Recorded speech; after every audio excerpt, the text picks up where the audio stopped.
Would you like me to seduce you? That's it, man. Game over, man. It's game over. Of all the gin joints in all the towns in all the world, he walks into mine. Why is the rum always gone? Frankly, my dear, I don't give a damn. It's a trap! Every town has an Elm Street. Trust no one, Mr. Miller. Nice night for a walk. Groovy.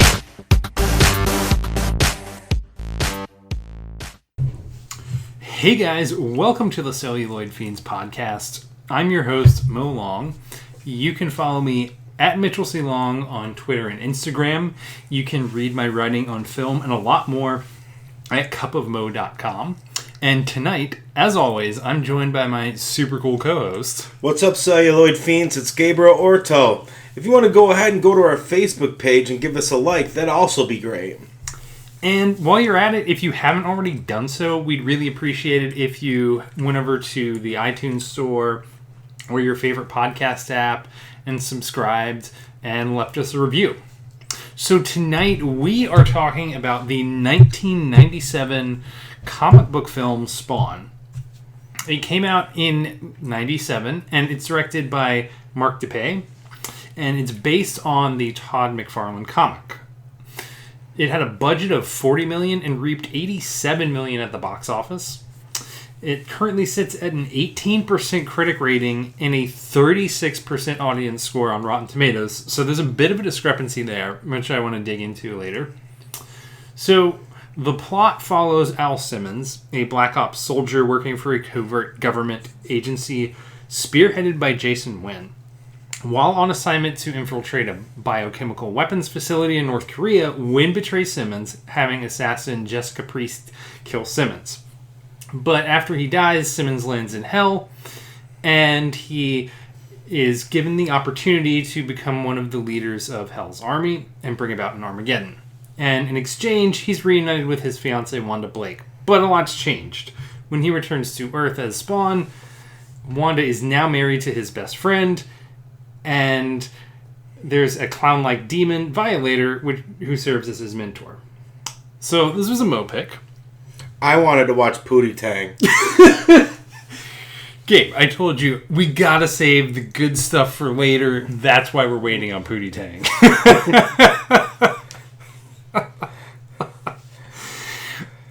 But I chose Spawn because I like a lot of comic book movies, particularly this comic book renaissance that we've been experiencing with the Marvel Cinematic Universe and the DC Extended Universe. And I wanted to revisit this movie since I don't think it gets nearly enough credit for the influence that it's had on the genre. And I'm going to bring this up. It's a little small note that I wanted to say that with the popularity of Black Panther coming out, we also wanted to delve into other black superhero movies that had come out in the past. We were contemplating watching Blade, but I thought Spawn was a better pick because he is more of a superpower guy, and I feel like he doesn't get enough credit. Blade gets a lot of credit. Spawn is not talked about enough, and I think that we're here to try to bring back Spawn. So, what was the first time you watched this movie? When the movie came out, I was in middle school. I went to the Cinema 8 down the street from where I lived, and I walked right in, and I bought a ticket, and I watched the movie. I'm about to carbon date myself a little bit here. I only got around to seeing this movie maybe 2 or 3 years ago. And when it came out, I was 7. So I think my mom thought I was a little young to experience this. I was closer to 11 or 12 years old when this movie came out, and I'd already been reading the Spawn comic books. So I was really intrigued to see the Spawn movie. So what was your opinion then, and how has that changed since? I thought it was a pretty good movie. This movie, with the effects, has not aged well. The effects are pretty awful, even by 90 standards.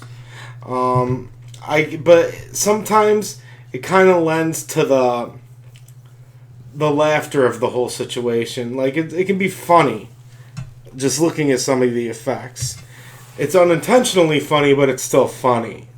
This is so true. One thought that I had the first time I watched it, and definitely when we were watching it last week, was that the CG is just shit.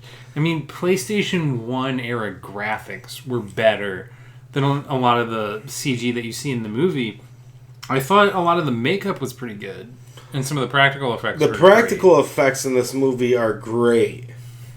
And bar none, fantastic. But they tried to ride on their CGI effects a little too much with this movie. Michael Jai White does a great job as Spawn. John Leguizamo does a great job as Violator and Clown. And Martin Sheen does a great job as Win. Agreed. I thought the acting was really on point. What's weird about the effects, though, is Mark Dupree actually had a special effects background, and he had worked on some stuff like Jurassic Park, Terminator 2, and The Abyss. And Spawn did earn a Saturn nomination for Best Makeup. But the CG is just terrible. And you can't even say they ran out of budget, because that seemed like it probably took a substantial portion of the budget to produce the animation Right. in this film.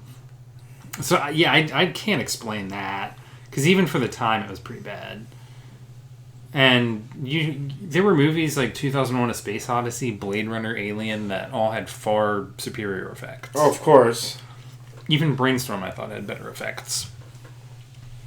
But aside from that, I think it's a pretty solid movie. I think the plot is a little paint by the numbers, but I don't think that's necessarily a bad thing, because the character of Spawn is pretty unique. Oh yeah, Spawn is a very unique character. He's almost like an anti-hero. A lot of people would say that he's like Ghost Rider, but more evil almost. He's definitely an anti-hero, and that was something I was thinking about as I was kind of jotting some show notes down about the plot, because it's really not until the end of the movie that he thinks about kind of betraying Malbogia. It's Malbogia. Yeah. It's not until the end that he even thinks about that, and it's when he's confronted with the fact that his family's going to die in the Armageddon. Because initially he's sent back to bring about the Armageddon, Right. and then goes on a revenge side quest to kill those that betrayed him. So he's absolutely an anti-hero. And I think that makes him very unique in that regard. Even other anti-heroes that you see typically have some sort of change of heart earlier on. Right. Because I'm trying to think of some of the other anti-heroes, like Oh, Punisher. you're asking me a question. I'm sorry. Like, I can't really think of anybody that had a change of heart earlier. Because here's the thing. You're pretty much rooting for Spawn pretty early on in this movie. It's not like you're rooting for him to not kill bad guys. But you see him get softer and become more in tune with what has happened as the movie goes along. And I thought that was pretty good character development in that. Agreed. And I liked the way that there was some kind of carryover from his human personality to the Hellspawn that he was. Because even when he was a human, he kind of had to dull his emotions for a lot of the work that he was carrying out with the Right. assassinations. And I think his best friend even commented something about that when he picked him up. And they had the fucking like styrofoam cup that just said Java on the Yeah, side. it's like Java. They spent all the money on CG and had no budget to have like a Starbucks logo in there or anything. Nope. Dunkin' Donuts. Nope. Or even a 7-Eleven logo. Gas station, cup of coffee. McDonald's. They couldn't do it. They had to spend it on CGI farts. Yeah, no, that CG was like, you couldn't even say like, oh well, it was 97. It was pretty bad. But I do think that's very fascinating, his character progression throughout the film, and it's one of those characters that somehow you root for, even though he's an anti-hero, like from the onset. Right. Why do you think that is? I think that you're rooting for more of the soul of Al Simmons, and because he, even though he was an assassin, he had someone he loved. He was a man, and you're rooting for his salvation basically, because I think that he got the raw end of the deal in this whole thing. He definitely did, and that's a really good point about kind of separating the character of Al Simmons and his soul from Spawn. So, I don't know that this was ever like fully elaborated on directly in the film, but do you think as Spawn continued his mission on Earth, he kind of brought back some of Al Simmons' soul? I wouldn't go necessarily like in the comic books. It's like he gets deeper into the character, into the Spawn part, but he is still Al Simmons in a retrospect. But there's like some weird battles in the comic books. He even fights angels and stuff like that in the comic book. So it's a possibility, but we'll never know what they were really aiming for with the movies, because they set it up for a possible sequel that never happened. They definitely set it up for a sequel, but it was in a way that didn't feel too apparent. Right. There was some line at the end, I'm paraphrasing, but it was something like, and the Earth was safe for now. Right. And I did appreciate the way that it ended that way, because it set up the potential for a sequel. And reportedly, there is a reboot coming out. They've been trying to reboot the Spawn franchise for years now. And they've tried casting different people. They've had different directors. This reboot is in pre-production hell, is what I like to call it. Like, basically, since before I even moved to North Carolina, which was in 2010, probably since the mid-2000s, they've been trying to reboot the Spawn franchise.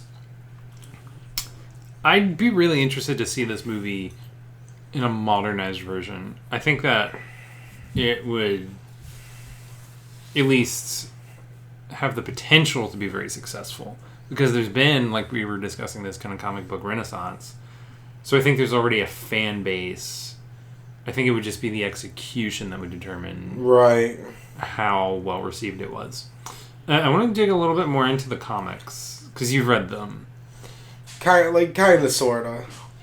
So, how faithful was the film to the comics? Pretty faithful. I would say about 85% to the comics. And did you watch there was an animated TV show on HBO, I think? Yes, I have seen an episode or two. I have not seen the whole series. If I recall correctly, because I've only seen an episode or two of that as well, I think it was Keith David who voiced Spawn. Am I remembering this correctly? I am not sure. We're going to look it up. I'm pretty sure it was Keith David, though. And I really like him. He was in They Live, some other stuff like that. And it was Keith David. Keith David from They Live. Yeah. voiced Spawn in the animated series. Holy shit. He was also in The Thing. And he's done a lot of voice work. He was in like The Princess and the Frog. He's had an interesting career. I'm a big Keith David fan. But after we watched the movie, I really wanted to go back and watch the animated series just because I was curious kind of how it compared. So hopefully that'll happen at some point. With that, we're going to take a break, and when we come back, we're going to keep talking about Spawn.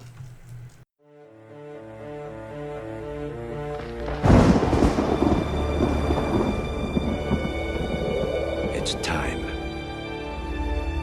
Imagine a substance with the power to destroy humanity. Imagine a creature insane enough to use it. Imagine a hero on the verge of creation. From flesh to steel. You must visualize your objective. From blood to blade. Don't get cocky. You have a lot more to learn. From man to spawn. Peekaboo. I see you. We have harvested the ultimate weapon. Makes the Ebola virus look like a skin rash. Congratulations. I say destroy the cosmos, ask questions later. Who are you? This is just what they want. You're playing their game. Then now play dirty.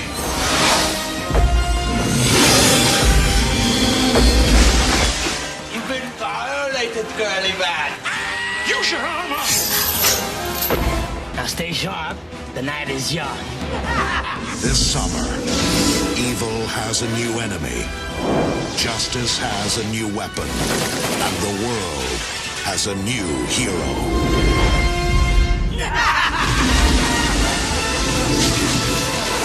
Spawn.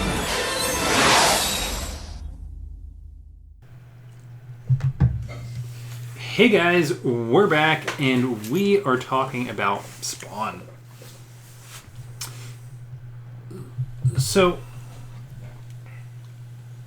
I kind of want to talk a little bit more about the anti-hero element, more specifically with how this movie is very gritty. So there's like the gothic vibe, which I really like, especially the setting by the church. Oh, yeah. And I wouldn't go so far as to call Spawn a horror movie, but I do think it had some kind of horror elements in it. Mm-hmm. And right off the bat, it's a pretty violent film. Like, it opens with Simmons like taking out these targets and shows them getting blown up, and then there's like a quick news report talking about how a bunch of civilians were killed in that assassination attempt. And when Simmons is betrayed by Wynn and Priest, he's burned alive. Like, I think this is Spawn, the comic book and the movie is a product of the times. During the 80s and 90s, we were very much into the ultra violence, big machine guns, big muscle type of movies. And I think Spawn, there was a lot of comic books that did it. But Spawn was one of those comic books that kind of played to that element. Played with the violence. It pushed the boundaries of comic books. It absolutely did. And it pushed the boundaries of comic books as well as comic book movies. Like, I think this is a movie that paved the way for one of my favorite comic book movies, which was Blade. Because Blade came out, was that 98? Yeah, I think it came out a year or two later. Yeah. So I do think this was part of the reason that was able to thrive. I also think it's a bit of a double-edged sword because I think the gritty elements are partially why Spawn wasn't as popular. Right. Because it targeted an older audience with that. And even though a lot of, even kids, like I had a lot of friends who were playing with Spawn toys. But I think by not having it be a little less violent and therefore target younger kids and families, I think it kind of hurt its box office performance a little bit. A little bit, but it didn't stop me, an 11, 12-year-old, from just walking up there and just going to see the movie. The movie was actually only PG-13 when it came out. I am not sure which version we just watched. There is a rated R version or director's cut version. I'm pretty sure. So we watched the director's cut, and it does have a rating of R. So we watched the R-rated version. I actually don't know that I've seen the PG-13 version. I have, but not in a long time. From my understanding, it was still fairly dark. It was and still violent. dark and still fairly violent, but I feel that it was a little toned down.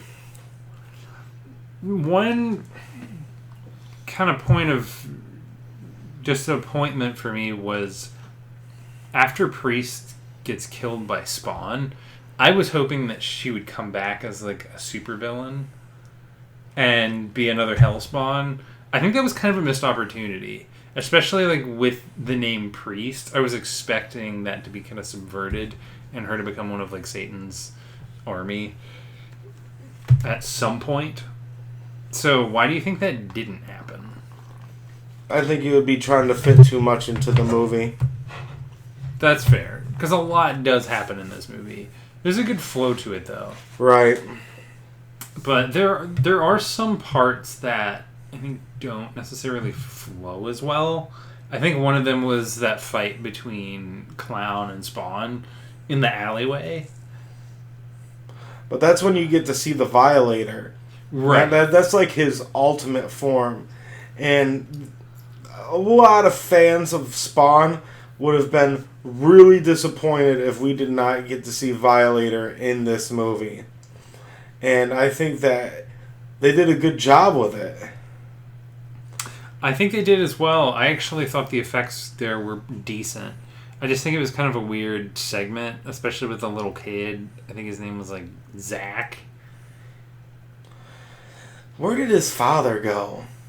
So, did his father die? Yeah, that was it. So we were watching this, and so Gabe totally fucking like passed out during this movie.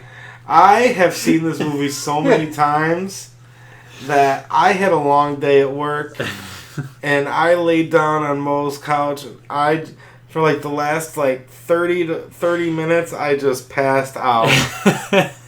You actually fell asleep twice, because you kind of like fell asleep for a few minutes and then woke up and you were like, oh, how much did I miss? And I kind of told you what occurred while you were zonked out, and then you just passed the fuck out about 5 minutes after that. And I just like, I kind of heard you like snoring, I looked over and you were just out. But this was a part you were actually awake for. So you see Zach's dad, and he's kind of like being a dick to the kid. And Spawn's going to kill him, and the little kid goes, no, that's my dad.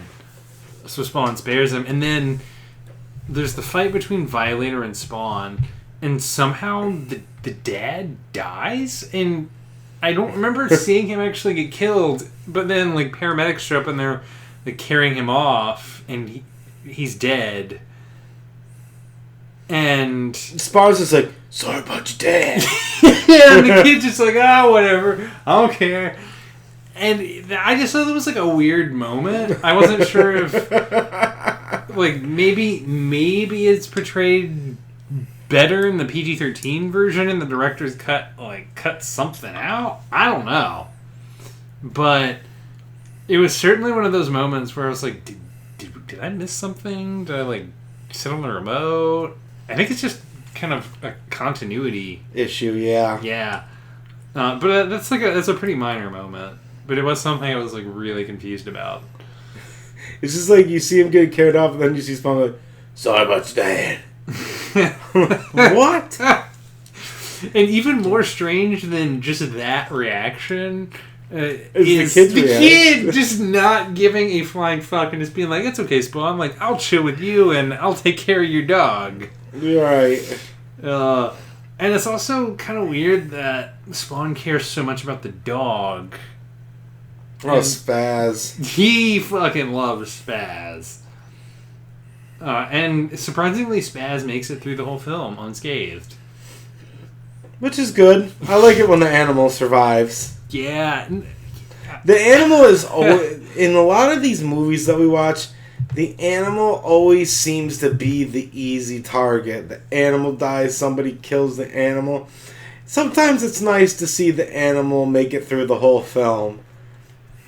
Yeah, no, it really is. And I feel like especially in a lot of horror movies, for some reason, it's like the cool thing to kill animals. Which I don't know, that doesn't Like, jive with in the very first Halloween movie, you just see him kill a dog. Yeah. And I think even in more recent horror movies, like The Conjuring, it's like, at the beginning, like, the dog dies. And in the Evil Dead, in the new Evil Dead, from the 2000s, the dog dies. Yeah, I forgot about that. That was actually a really good remake. It was pretty brutal and just Yeah, took the Fede franchise Alvarez in a did a different very direction. good job with that movie. I was pleasantly surprised because I love Evil Dead 2, Army of Darkness. And I actually thought the TV show was really good as well, Ash vs. Evil Dead. But I think aside from that alley fight, I think the pacing is pretty good. And one part that I really enjoyed was the soundtrack. Oh, yeah. For a couple of reasons. One, I think it fits the tone of the movie a lot, but also it's almost like a time capsule of like the mid to late 90s with the nu metal soundtrack. Well, there's a lot of, like... I know Metallica and Marilyn Manson are on the soundtrack, but there's a lot of, like, KMFDM type metal on there, and nu metal, and, like, it's very influenced by the time. Kind of gives you a little throwback there. It definitely gives you a throwback. And I was one thing that was almost a little surprising was that most of that music was actually in the movie, because there were so many movies that came out in that era where they'd have the two soundtracks, and one was the score and the other was the music from and inspired by, where maybe there was one song from the album that was from and inspired by that was in the actual movie, and the rest was just kind of cobbled together. I got a CD for free when I was younger. It was supposedly songs from and influenced by the movie The Scorpion King. And there was 25 songs on this album. 2 of them were in The Scorpion King. What the actual fuck? I don't even think I've seen that movie, but like 25 songs? That's a little weird. There was I felt like it was just a really good soundtrack, and it's one that I think I might actually buy on CD. It was that good. It had some Korn on there. I actually owned the soundtrack on cassette tape. Oh, that's a throwback. I think the first movie soundtrack that I ever owned on cassette was Space Jam. Mine was the Street Fighter movie. I haven't seen it. Really? With Jean-Claude Van Damme and Raul Julia? Have not seen it. It's not that great of a movie, but you should watch it. But you know what I did watch? What? The Mortal Kombat movie. Oh! Yes! And we did quite a review of the Mortal Kombat movie. If you want to go download and listen to that, go right ahead. Listen to us talk about the Lin Kuei and Mortal Kombat for 2 hours. I don't think it was quite 2 hours. Well, it wasn't 2 hours, but... But you should check that one out from the Celluloid Fiends back catalog. Yes, you should.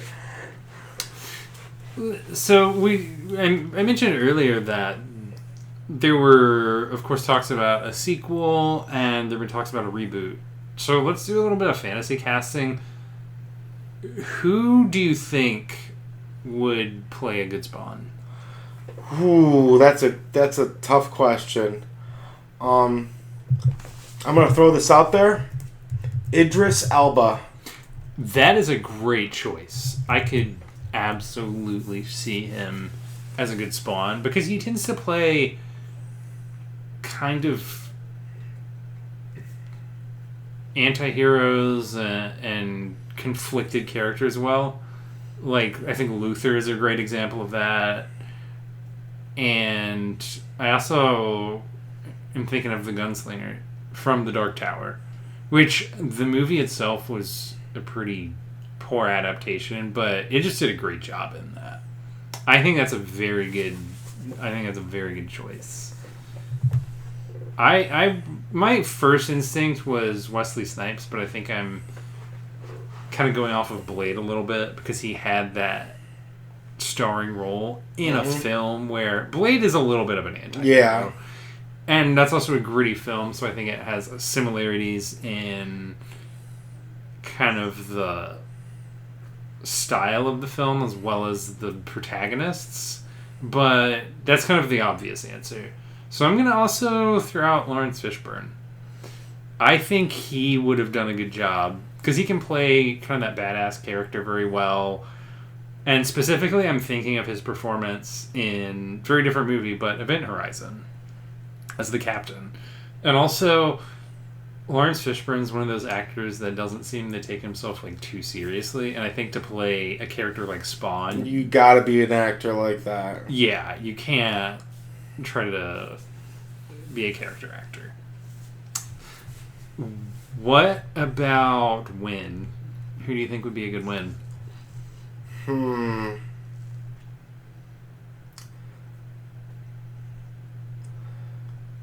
Benedict Cumberbatch.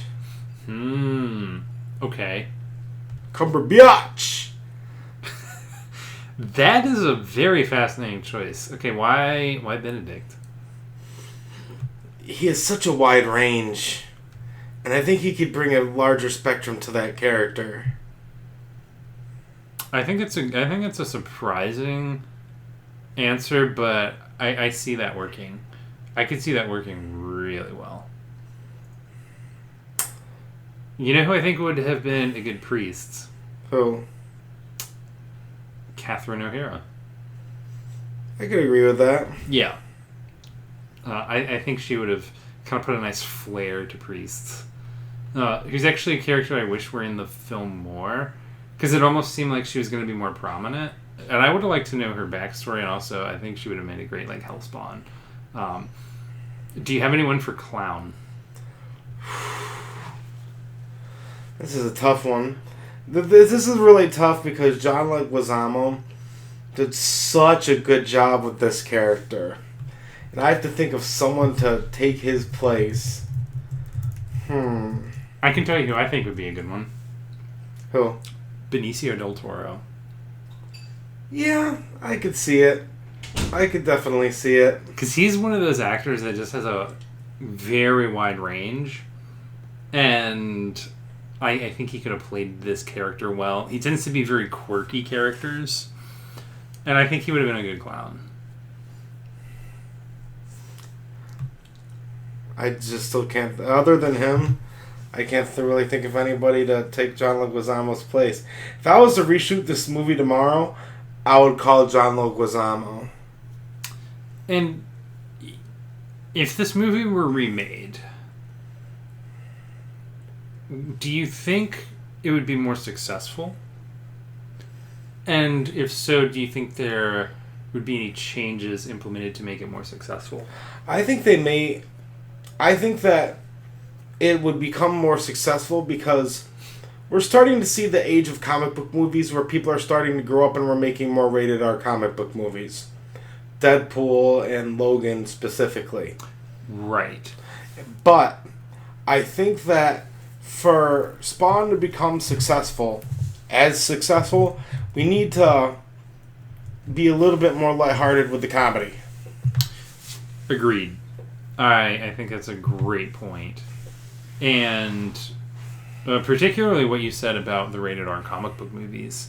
This one was not rated R, but it was still darker. Suicide Squad. That one I didn't think was a very good movie, but that was mostly because it felt like you were just watching an hour and a half, 2 hour long movie trailer. Right. I didn't feel like watching an actual film. I do think there would have to be kind of more humor in this for it to be popular. Either that or just have no humor. Right. Because it's either got to go one way or the other. Yeah. Like Deadpool just lays on the humor. Lots of violence as well, but complete humor. And then Logan, on the other hand, has no humor at all. And I think that's a difference from a lot of like the PG-13 comic book movies that you see. Like those can get along fine in a middle area. Because you'll have your stuff like Guardians of the Galaxy. You'll also have your stuff like The Avengers. The Avengers is a good example where it does have some humor in there and some one-liners, but it's not a complete comedy like Guardians or Deadpool. But man, Logan, that was one of those movies that I will fully admit I got pretty misty-eyed during that. Well, that movie was something else. I'm surprised, pleasantly, that movie was made and released as it was, and that it was so well received. Oh, yeah. I think, there were a few things that surprised me. One was Professor X getting killed. Wolverine, I figured, was going to die. That I kind of knew just from watching the trailer and the tone of the trailer. I was like, Logan's dead. But the part that really shocked me was when they get to that farmhouse and there's the family there. And I was thinking, alright, there's this kid, he's going to end up being one of the little mutants. And the family just gets fucking brutally murdered. And at that point I was like, alright, this movie is not fucking around. No, it is not. What was your reaction to that moment? I actually loved it. I actually loved that movie a lot. And there's a little Easter egg in the previous Wolverine movie just called The Wolverine. There's a character that can tell the future, and she tells Logan that he's going to die holding his heart in his hand. At the end of Logan, he dies holding that little girl's hand. Oh, shit. I need to rewatch The Wolverine. It's not a good movie It's at not. all. It is not. Weirdly, because Wolverine is one of my favorite of the X-Men characters. And I think he has a really cool backstory. I like his personality. But a lot of those... There were, I think, like a couple of Wolverine spinoffs, like The Wolverine, and then... There was like, Wolverine Origins and The Wolverine. Oh, no! Wolverine Origins was not spectacular. No. Well, like, I've heard a comparison to this. What I think Wolverine Origins is like X-Men is like a cake. And Wolverine's the icing. You put the icing on the cake, it tastes delicious.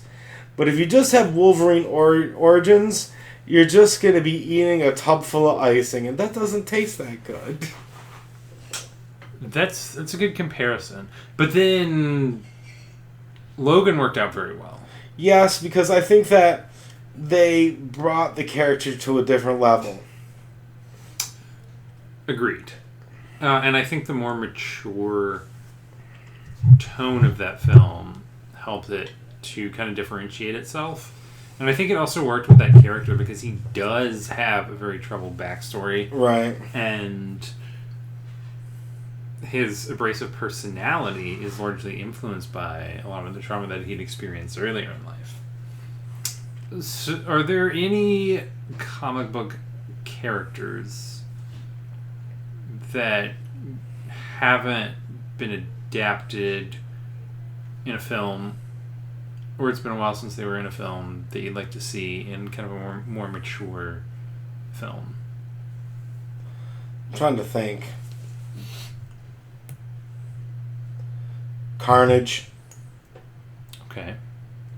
I know there's a few out there. Has Carnage ever been in a film or a TV show before? He was in Spider-Man, the animated series. Oh, I don't remember that one too well. I don't remember that too well at all. I'd like to see... I know there was the Netflix series, but I'd like to see another Daredevil movie. Because the first one...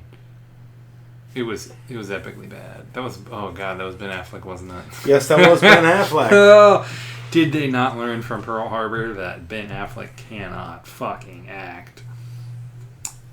And another one that I'd like to see is Punisher. I know there was the Netflix series, but there's also the two movies. But the two movies were actually pretty bad. There's more than two movies because there was also movies before that starring Dolph Lundgren. Oh shit. But the movies were pretty bad. I'd like to see a good film.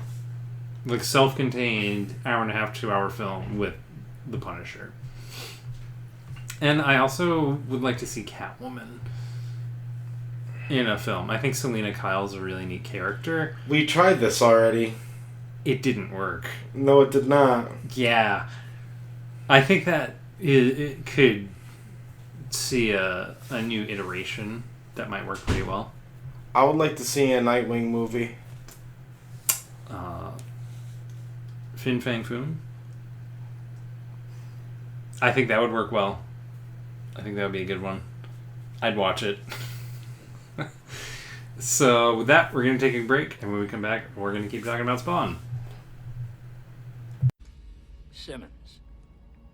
He's doing a great job where he is. Why do you want him? Why do you people always question why? Ask why. When how is so much more fun.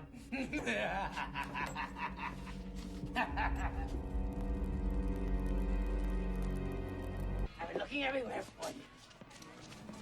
Bad, Crispy. Bad, Crispy. Cloud not like. Sorry for the turbulence, folks. He's harmless. He's safe as milk. Just a freak accident with some Jiffy Pop. All right, that's it. Just get your stuff. Get out of here. Take him with you.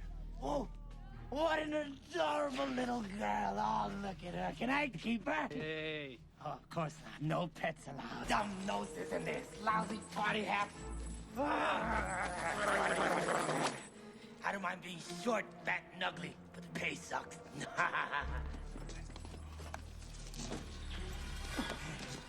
What? Hey, easy with that face I'm eating. Oops. Oh, what? I hope I didn't stain my underwear. Look at that. Skid marks. Get away from me, you freak. And the winners are Wanda and Terry, multiplying like rabbits. And jumping, and pumping, and doing, and... You stay away from her. I don't want Wanda. I want you to take care of Win. And then you and the army can kick some angelic buttocks. And in return for your services, we'll get Wanda back for you. Heck, you can have everyone on the planet. Why settle for leftovers, huh? I like to say, how you kill me. Go ahead, son. You do it. This is all some sadistic game of wins. And when I catch him, he's gonna wish he had killed me when he had the chance. That's it. That's the spirit. Just think of me as your guardian angel. The clown from hell. You're Jimmy Stewart, and I'm Clarence. Well, every time somebody farts, a demon catches her wings. Oops, twins. Get away from me, you foul-smelling maggot! Oh, you still don't get it, do you, Amnesia boy? We're gonna have to dig a little deeper.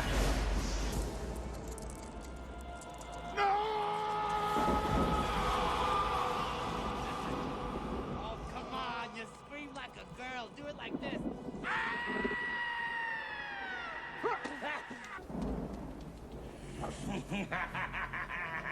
Miss me?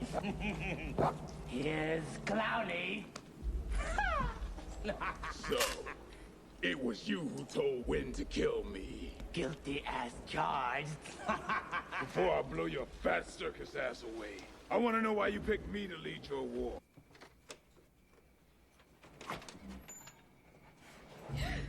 Peekaboo, I see you. You know how hard this place is to find in the dark? It's times like these I appreciate being a midget. Ah, hello, Cyan. Remember me? Booga, booga, booga, booga, booga, la, la, la. You were at my birthday party. No, duh. What are you, a regular Einstein? You should have killed Jason when you had the chance. Never. Never? What do you mean, never? Never? Do you know how hard I've been working on this? You set me up, you malignant sow. What did you think you got the pacemaker for, Turkey, huh?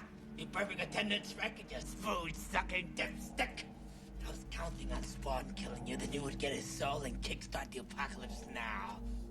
Can't trust anybody. I say destroy the cosmos, ask questions later.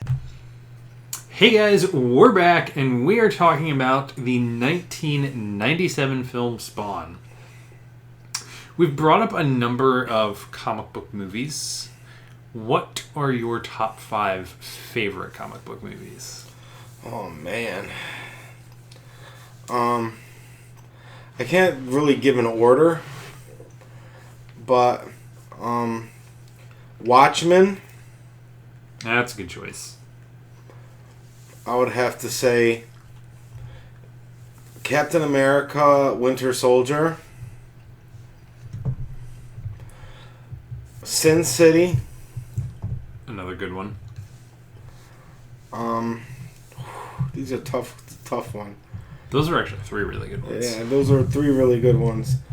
Trying to think. Captain America, the First Avenger.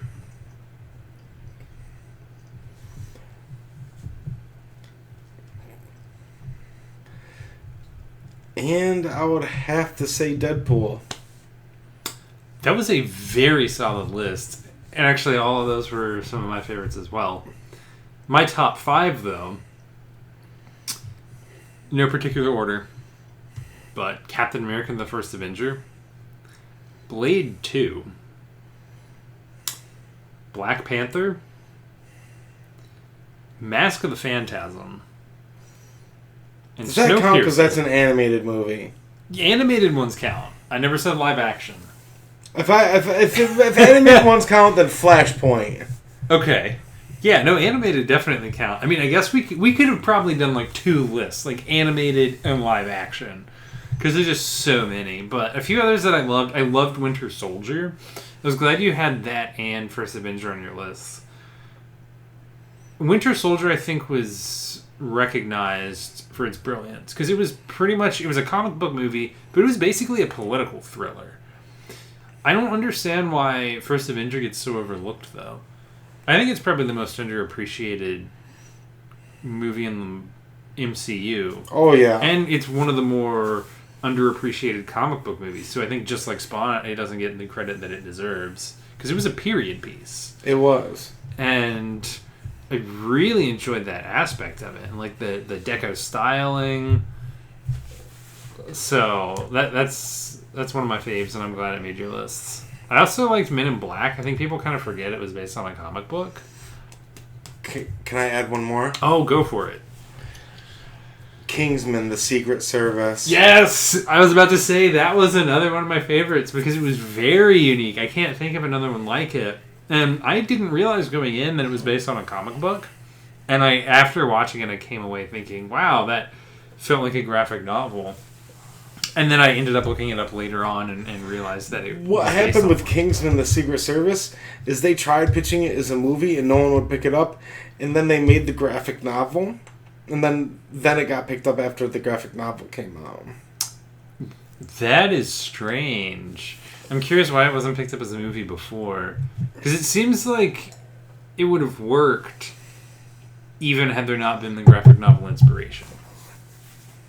I think it totally would have worked just as a screenplay alone. You know what? I got a soft spot in my heart for pretty much anything Ninja Turtles, so I'm going to say yeah. Secret of the Ooze, yeah. the 1990 Ninja Turtles movie. I actually liked the Tobey Maguire Spider-Man. The original, the first one. Yeah, and I thought the second one was okay. The third one, we shall not speak of. Yeah, seriously. I don't know how the third one got made and why it was as bad as it was. I mean, I know why it was as bad as it came out to be, but considering how good the first one was and the second one wasn't that bad, I don't know why the third one was just a clusterfuck. It was impressively bad. It was. But I think, like Spawn, and I'll say Blade as well, I think Blade does get more credit. I do think the Tobey Maguire Spider-Man, the first one, I think those are three films that were very influential in paving the way for these comic book films that we have now. I agree. What other early comic book movies do you see as influential in setting up the comic book movie craze that we have? I think that the first Iron Man movie, I know it was supposed to set up this whole universe, but I think if that movie was not a success and as good as it was, we wouldn't be talking about all these comic book movies today. Agreed. And it's kind of neat to go back and revisit that, because there have been a few times where I've rewatched different phases of the MCU specifically, but you just pick up a lot of Easter eggs that were peppered in, which is kind of neat. Because there totally was a vision. But, I mean, like you said, if Iron Man had failed at the box office, probably wouldn't have continued. Okay, I got a question. We're talking a lot about the MCU. I want you to name the best DC movie you've seen and the worst. Ooh, okay. So, this is from the DC Extended Universe or just DC in general? DC in general. Okay, so I'm going to say the best was either Batman Begins or The Dark Knight. Or, I actually love the 1960s Batman movie. I thought that was phenomenal. It was just super goofy. The movie super campy. The pow, biff, bam. And there's that scene, I think it's one of the best scenes in any movie, comic book, film, or otherwise, where Batman's running around with this giant bomb, and it's like a caricature of a bomb, and he runs into the most cliche groups ever, but it's intended to be tropes. Like a woman pushing a baby carriage, a group of nuns, and he just says exasperatedly, some days you just can't get rid of a bomb. And it's just one of those like magical moments. It's like, typically that's not an easy thing to dispose of. And they have like the shark repellent. Yeah, I think that's a great one. Worst? Well, I'll also say another one that I thought was really good besides Batman. I thought Wonder Woman was pretty good. Oh, yeah. I didn't think it was perfect, but I thought it was very well done, and I think it was the best of the DC Extended Universe movies that have come out. I think the worst was probably Suicide Squad. I have a few for first. I thought that the Christopher Nolan Batmans were some of the best adaptations of Batman that we've seen. Now, the worst DC comic book movie is actually, it breaks my heart because the comic books are so near and dear to me, and I was super excited for the movie. The Green Lantern. I never saw that, but it did not look promising. It was not at all. But, okay, so I actually forgot about one, though. Mask of the Phantasm. Yeah. Yeah, that's one. This might be a future review. It is very nuanced. It presents Bruce Wayne's backstory. And it had a kind of big twist at the end. The first time I saw it, like, I did not know what was going to happen at the end. That was one that I really liked a lot, and I regularly rewatch. In fact, the entire Batman the Animated Series TV show and most of its spin-off movies, I think, are phenomenal. And, like, if you grew up watching that, like, I grew up watching that. Oh, yeah. And you did as well. And I think people who grew up watching it understand, but it was packed with lore. It had a lot of those side characters, and not just the Joker, but like Ra's al Clayface. Yeah. Clayface, Man-Bat. Poison Ivy, Mr. Freeze, the Penguin. Yeah. Everybody was in that. And that was a very well done series, and it was pretty faithful to a lot of the comics. That was one of my favorite cartoons growing up. I loved that. Another one that I thought was kind of mixed was The Killing Joke. I don't know if you saw the movie. Yeah, I saw the movie and I've read the book. It was pretty brutal. It is in fact, but I think that the movie doesn't hold a candle to the book. I haven't read the graphic novel. I'd like to, though. After watching the movie, I really wanted to read the graphic novel because I went to see it with a few friends, and most of the friends that I watched it with had read the source material, and they were kind of mentioning a few of the differences, so it made me pretty curious. I really liked The Long Halloween, though, like the graphic novel. And there's one a Batman that just came out that I haven't seen yet, but it was Gotham by Gaslight.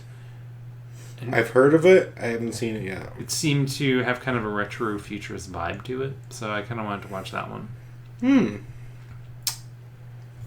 So, why don't we rate this? All right. Spawn, the 1997 comic book movie, inspired by the stories of the great Todd McFarlane. I give this movie a 3. Why a 3? It's a really middle of the road movie for me. I thought that the acting was really good. I think there are certain aspects that could have been improved. It's kind of like giving a kid a C or a B minus. You know, it was a great attempt at a Spawn movie. Absolutely. But it didn't quite make the A+ rating. I'd agree with that assessment, and I was going to go 3 as well. I think there's a lot that this movie does well. I thought the makeup was fantastic. I liked the vision for it. I thought the acting was strong across the board. Like, there's no one in this movie that I think underperforms. No, all the actors pulled their weight in this movie. Definitely. And it was very well stylized. I thought the practical effects were good. The CG is pretty bad. I thought for the most part the pacing's good. It's a little paint by the numbers, but I don't think the plot needs to be anything other than what it is. Right. It's mainly there as like a foundation for the added garnishes. I think Spawn works superbly as an anti-hero that you root for from the beginning, and he actually does have a substantial evolution throughout the film, but and I think it's a very important film, so I think that also boosted my rating a little bit. I like the gritty atmosphere. It's one that I'll totally like rewatch, but I've owned this like movie on every media form except for Laserdisc. Gotta get on that, bro. I know. Slacking. Do you have the Betamax? It didn't come out on Betamax. I've had it on VHS, I've had it on DVD, and I've had it on Blu-ray. Putting me to shame. I only have the DVD, and I do have it on my Plex server as well. But yeah, no, it's a solid film. It's not perfect. It's kind of like the titular character of Spawn. It's pretty well rounded, but it also has its flaws. Yes. So that's our episode for tonight. Thanks for listening. Head over to the iTunes store, leave us a rating, give us a review, and don't forget to go to our Facebook page and give us a like. You can also follow us at Celluloid Fiends on Twitter. hit us up. Let us know what you'd like us to review. Stop it now! Turn it off! Turn it off! Stop it! Stop it! Stop it! Stop it! Stop it! Stop it! Stop it!